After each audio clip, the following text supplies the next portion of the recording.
Hi, this is Betty Long, founder and CEO of Guardian Nurses Healthcare Advocates.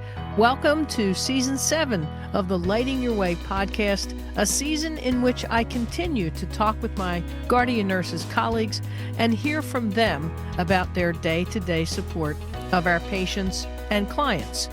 Their stories are heart-wrenching, uplifting, empowering, frightening, captivating, and true.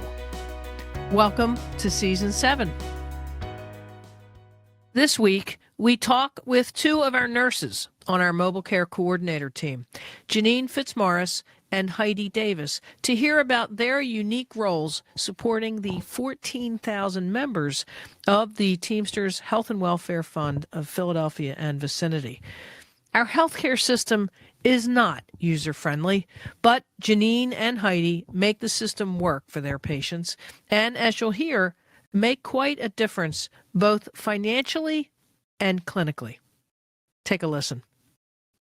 Jeneane Fitzmaurice and Heidi Davis, welcome to Season 7 of the Lighting Your Way podcast. It's nice to have you.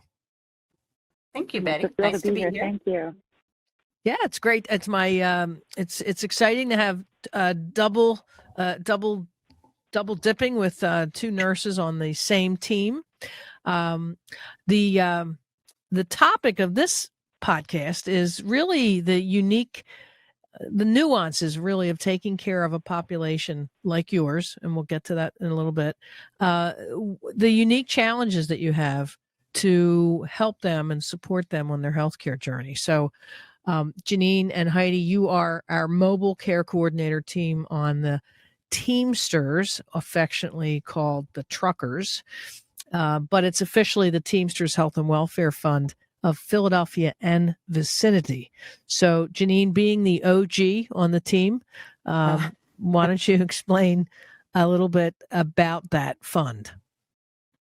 Sure. So, the Teamsters Health and Welfare Fund of Philadelphia and vicinity are truckers. It's a very large fund. It's the fund office is located in Pennsauken, New Jersey. It's made up of 13 locals. It has a total of 440 plus employers, and we have about 14,000 belly buttons, as we call them. So it's members and their family members, anybody who's covered under the healthcare plan. Okay. And when you say 13 locals, you're meaning local unions, correct? Yes, correct. Local unions. Okay. And 400 and something odd employers. Wow, that's a lot of companies contributing to that plan. So there must be a lot of small shops, as they say.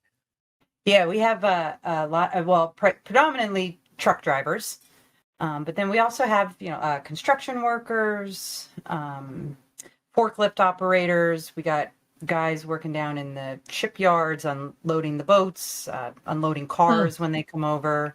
All kinds of different lines of work. Wow. Lots of variety. And you function as a complex care nurse, and Heidi, you are the acute care nurse. So let me bring you into the conversation, Heidi. You are one of our newer members of our team, so welcome aboard. Yes. Thank you. So as the acute care nurse, why don't you tell us a little bit about what your role is on the team? Certainly. So I get a list of members who are admitted to the hospital, and I'm able to catch folks while they're hospitalized and establish a relationship, introduce myself. Some of them we've met before, and some of them are new to the Guardian Nurses team. But then I'm able to follow up with them both by phone and in person after discharge to make sure that they have all the follow-up that they need, that their questions are answered, that they have the education they need to care for themselves and that unique health problem that landed them in the hospital, moving forward to improve their outcomes, both in the short term and sometimes long term. And what's it like for you to head into a hospital and knock on the patient's door and enter and say, "Hi, Mr. Smith, I'm Heidi Davis. I'm with your union." Right. What's that like? Oh, always a mystery, and that's the fun. You never know who's going to be on the other side of that door, and most people are really receptive and glad to see a face that's actually not part of the healthcare team providing the direct care in their facility, but someone rooting for them behind the scenes, advocating on their behalf, kind of on a more local level, with no real agenda except to just serve them in the best way we can and help them meet their goals and get them the best possible care and the best possible outcome. So most people are really happy to meet with me. Once I explain that I work for a company that has a relationship with Teamsters, you can see their body language usually softens, and they know I'm a safe person that can be trusted. I often will say right out of the gate that I don't work for the insurance company and I'm not an employee of this hospital. So they kind of know who they're speaking with. But Right. most people are very happy to see me. I would imagine they were, because we all know that healthcare now is not the most I want to say welcoming, but the best place to be. I guess there's a lot of moving parts, and there's not a lot of short staffing, so maybe you don't see your nurse Right. as often as you might think. And also, I think depending on the facility, it can be pretty scary if you're facing something that's life-threatening or life-changing. Sure. Have you, in Sure. I know you've been with us a few months, has there been a story or has there been a case that really kind of stuck with you? Oh, thanks. Yeah, well, it's been 3 months, and I've learned so much in this time. I've had the privilege of meeting dozens of patients and family members, but there's one that sticks out because it seems to have had the most heavy-hitting success, and that is a couple who reached out to me directly because they had a possible cancer diagnosis in the husband in the relationship. And they were pursuing care and imaging and treatment through a local hospital, community hospital, and had some quote unquote unsuccessful procedures that didn't yield enough data to formulate an actual diagnosis and treatment plan. And so they reached out for some guidance on just, how to move forward. Do we stay here since we've made some progress? Do we change lanes and see where we can get maybe some different team members involved to give us more of a timely treatment plan? And through the relationship that we have with other more reputable institutions, we were able to get this patient in with the chief of the division of the service line that was relevant to his health issue. So in 4 business days, got him in with the chief for an outpatient visit. 7 days later, he had an exploratory procedure, and within the next 3 weeks, he will have surgery for full and comprehensive treatment. So this was a remarkable turnaround from the moment they reached out for help from garden aid nurses to, now just being a few weeks away from a treatment. Wow. Yeah, that's like 0 to 60 in a day, right? Yeah, that's right. That's right.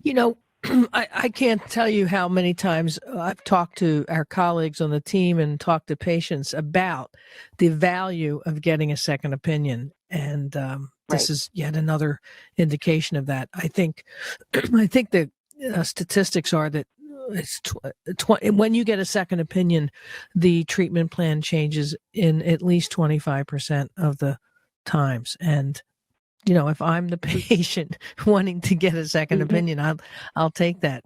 I'll take that chance. Sure. And see it. Because time, when you're dealing with cancer, time is critical. So kudos to you. That's right. And she had, the wife had, you had helped the wife, or the previous nurse had helped the wife. Yeah. That's right. Yep. We had met with the wife for some of her health concerns. This was her first time reaching out directly to us on her husband's behalf. She had such a good experience with the last guardian nurse. She knew who to call when they needed help right away for her husband. Yeah, that's so cool. We talk about that with our clients, right? That when you touch one member, you touch the whole family. And in this case, because of their That's right. positive experience with the previous nurse, that Yeah.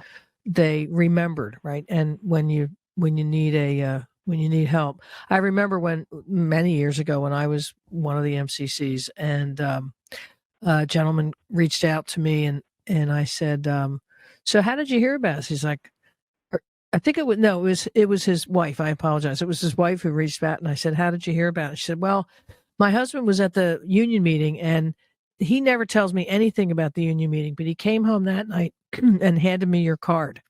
And I was like, "Okay, well, that's, how long's he been in the union?" 35 years. Oh, okay. Well, thank you. Yeah.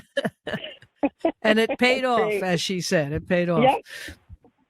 Wonderful. So Jeneane, you're the counterpart to Heidi. So we call Yes. your role the complex care. So Heidi's bopping in the hospitals daily, making sure people are getting good care. And then your role is a little bit different. Why don't you tell us about your role?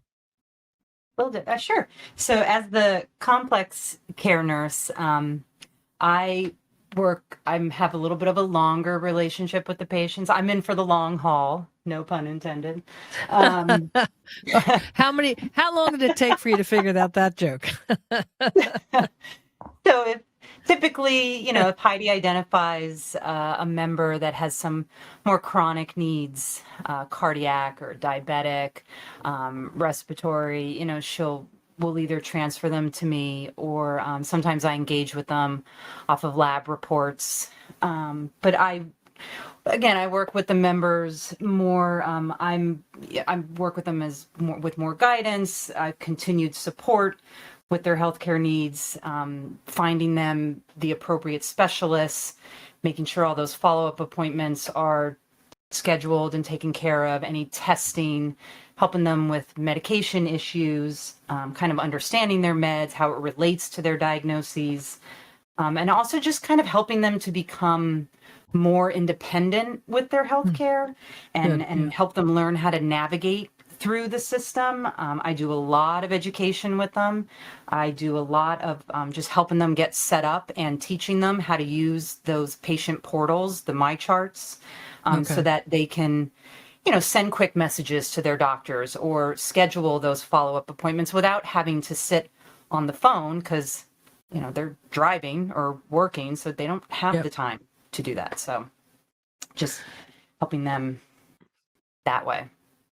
And, when Heidi identifies somebody, so she's in the hospital and somebody's in there for something that would be maybe cardiac related or diabetic related, she will take care of the patient, right? And then transfer to you when there's...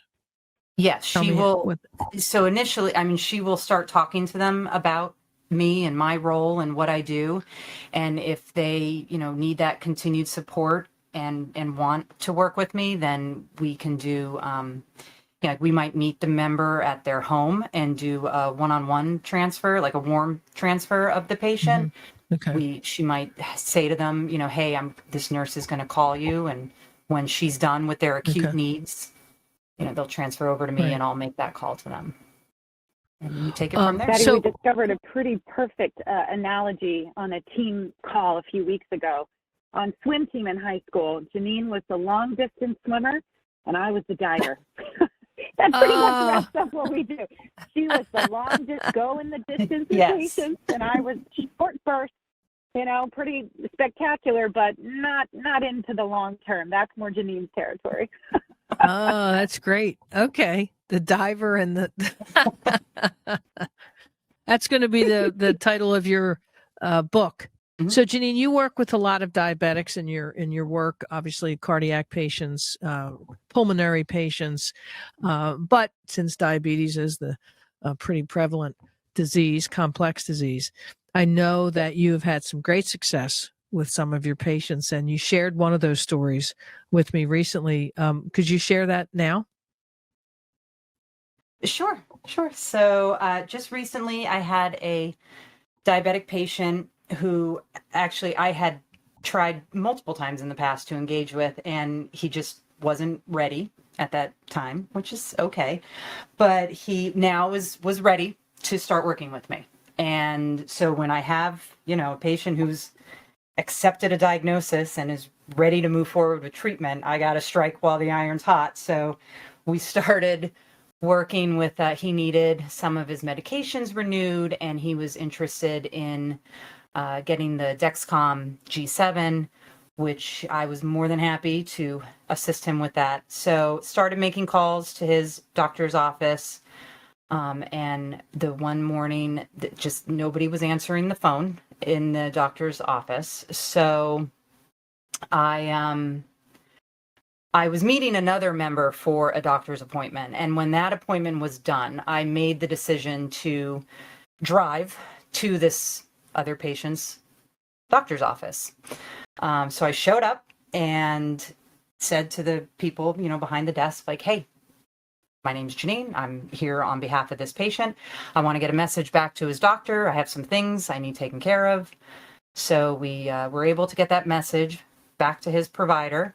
And when I got home later in the day and was able to review his pharmacy claims, was able to see we had the orders in place for the meds, the Dexcom, everything was taken care of. The next 2 days later, went to the patient's home, got him all set up, got his Dexcom sensor on his arm, set him up on his apps, got him all squared away, ready to go.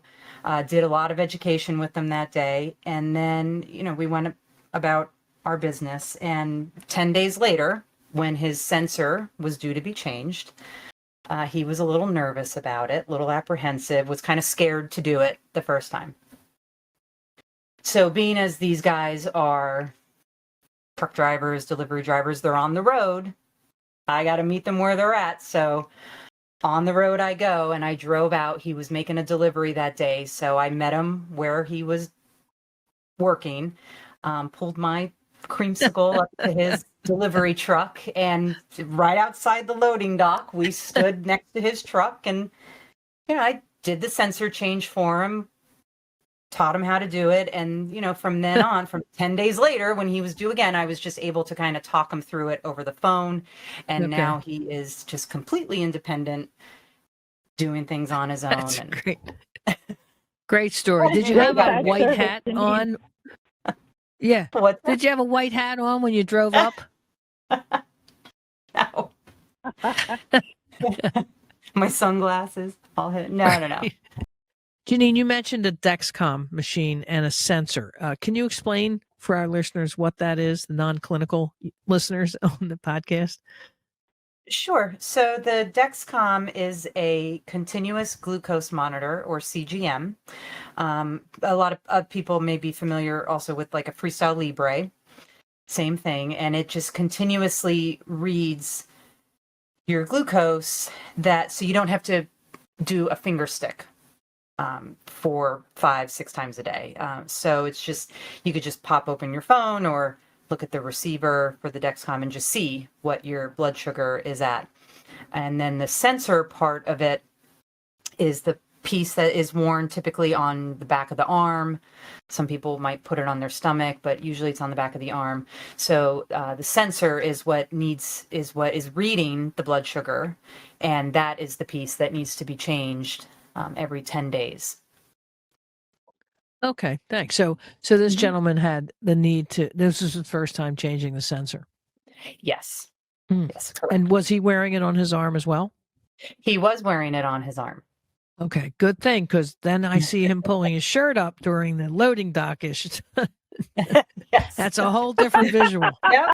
So with the Dexcom, the patients can either use a receiver piece, which is, it looks like a small cell phone, and all it's doing is just reading the blood sugar numbers, or they could actually use their physical cell phones, and they can download apps onto their phone that will allow them to just see the blood sugars off of their phones. And then they can also put on a separate application, which will then, it actually can connect with their doctor's office if their doctor's office is able to do that. And so then that way the doctor can also follow their blood sugar numbers through the months and see where they're at. I'm going to guess that the office that you stopped in at is not monitoring his blood sugar. No, no. just a guess on my part. Unless I go down and set them up, but no, they are not. I can't even imagine what the folks in the office thought when you appeared on site to expedite the communication. That's great. Right. Yeah. Well, they kind of wow. asked me, they were like, "Who are you?" And I was like, Yeah. "I'm Jeneane from Guardian Nurses. Like, this is what we do." Well, I'm telling you, it sounds like the Lone Ranger, right? Who Yeah. was that masked man? Who was that nurse? Tonto and you were, it's Penny and you were going off into the sunset. So, you mentioned, Jeneane, the unique struggles, right? You have truck drivers, and Heidi, you do too, right? These are 400 and something odd employers, and all sorts of different jobs. So it's really important, as Jeneane mentioned, to meet patients where they're at. But sometimes, that can be really challenging, given the fact that they're on the road or they're in the warehouse or whatever. Heidi, how do you approach the work that you do with your patients? Because I know that you're dealing with acute issues, not so much the long-term education, right, that Jeneane's doing, but you're certainly doing your own brand of education to keep people from going back to the hospital. So what challenges do you see this? Well, I do use a lot of automobile and engineering type analogies if describing, the pathophysiology of something, or the way a body system works, or how a medication works. If I can relate it to a car or a truck, it tends to make more sense. I also have recognized that the population that we serve is really interested in getting back to work. Not everyone is as eager as these truckers to get back on the road. That is where they are their best. Many of them are, legacy drivers. Their parent or grandparent was a driver as well. And so recognizing that their goal is to get back on the road and stay on the road, that can motivate or incentivize someone to maybe make a follow-up appointment, attend the follow-up appointment, take a medication, so that they can continue to do the job that they love to do. That's great. That's great that you use the automotive analogies. That's great. Jeneane, how about you? I mean, you obviously, if the gentleman that you were talking about is needing to change his sensor in the middle of the day, there you are, right, doing it. But what other challenges are you facing? So I have found with these members, they work a lot. They work long hours. They work off shifts. So you have to get very creative in how you're going to deliver healthcare to them, how you're going to see it through. So whether it's changing times that they take meds, finding out, I always find out from the guys, hey, where do you work? What's your work schedule? What works best for you for appointments? I will try my best to make things work for them and get them appointments when they're not working, if I can. But if not, I have learned to love and utilize telemedicine. I will, if I can't get these guys physically in the office, I will set them up with a telemed appointment. And I've had guys pull over on the side of the road and bang out a doctor's appointment for me. They'll call me as soon as it's done, tell me what the doctor said, what they need, if they need labs scheduled or tests, or they need a medication, they'll give me a call and I'll take care of it from there. But if I can get the appointment done on the side of the road inside a truck, that's where I get the appointment done. So well, next time I pass a truck that's pulled over, I might think they're at an appointment. Be doing an appointment. Right. And ladies, I think that you both are aware of the study that we did with the complex care diabetic patients that Jeneane worked on. I think it was for the last 3 years. And to our great joy, the study proved that Jeneane's work, particularly with the diabetic patients, was valuable, and that her interventions when working with patients and getting their value, their A1Cs down to normal, getting them off meds, keeping the appointments with their physicians really mattered in a financial way. And kudos to you again, Jeneane, for really your commitment to those patients, because it proved a 7-to-1 ROI, which is pretty incredible. So that's my partner. Way to go, Jeneane. That is exciting. Yes, to be able to quantify the results in that way and demonstrate the cost savings for every dollar spent toward the services provided at Guardian Nurses, that a company would save 7 on healthcare savings, that's outstanding. And as someone newer to the organization, conceptualizing that in my own brain was so helpful to hear those numbers, and just really underscores the value of the work that's done. It's not just qualitative stories that are meaningful, that's right. Valuable, but there's quantitative data, numbers that tell the story as well. I mean, you can't beat it. That's outstanding. Yes, I concur. Heidi, you mentioned something I want to tap into before we close, but you are new, 3 months into this role, and prior to that you worked at a large academic medical center in Philadelphia. So for you, what's the transition been like to actually see the healthcare system from, I don't want to say another point of view because you're still a nurse, but what's it been like for you to experience the healthcare system working directly with a patient? Nursing care without the constraints. I'm not limited to a patient assignment. I'm not limited to a unit. I'm not limited to the bureaucracy and politics of a hospital or a health system. I can show up to patients in their homes, doctor's appointments with them in the hospital, and can assess the needs that exist and do really whatever it takes to help them meet their goal on the phone, in person. I can engage the genius of the other members of the team as well. Maybe there's a question that I don't know the answer to. Every morning we have a call, and we've got about a dozen other nursing experts who are available, accessible, and able to pitch in. So for me, it's the freedom of doing what I've always wanted to do and always tried to do, but with fewer constraints and with an organization that really cares genuinely about the patients as people and for their outcomes. We're not focused on the financial gain. We're not focused on hospital metrics. And really, it's just been a beautiful experience to have so many of these limitations listed and be able to show up for people when they need us the most. Well, that was a perfect definition of Guardian Nurses. Thank you for that. And Yes, you've only been here 3 months. It was, right? Great. We're going to put you on the trail. We're going to put you on the campaign trail. I'll take it. You got All snacks?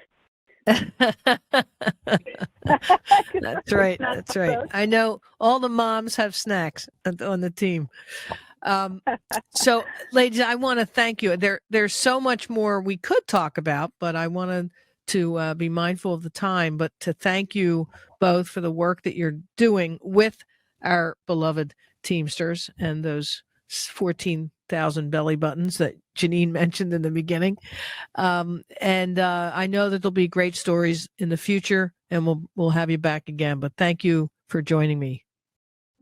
Yes, thank you, Betty. Thank you, Betty. If you have any questions that you would like us to address in a future episode, please email us at podcast@guardiannurses.com. That email again is podcast@guardiannurses.com.